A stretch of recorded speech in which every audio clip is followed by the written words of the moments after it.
আমাকে দুইটা পাত্র দেওয়া হলো।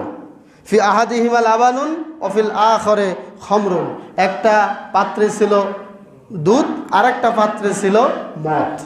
যখন আমাকে দেওয়া হলো তখন আমাকে বলা হলো আইয়িহিমা শি'তা আখাস্তা, দুইটার মধ্যে যে কোনো একটা ইচ্ছা তুমি গ্রহণ করতে পারো। জিবরাইল আমার সামনে পেশ করলো।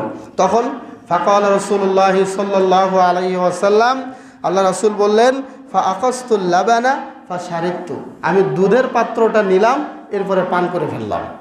যখন দুধের পাত্র নিলাম, নেওয়ার পরে যখন পান করলাম, ফাকালা জিবরাইল, জিবরাইল এবার আমাকে বলল হুদিতাল ফিতরা আই আসাবতাল ফিতরা, তুমি ভালো কাজটাই করেছো, তুমি সঠিকটাই গ্রহণ করেছো। বলেন সুবহানাল্লাহ।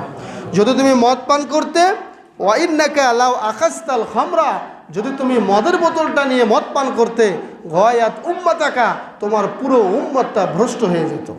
সুবহানাল্লাহ।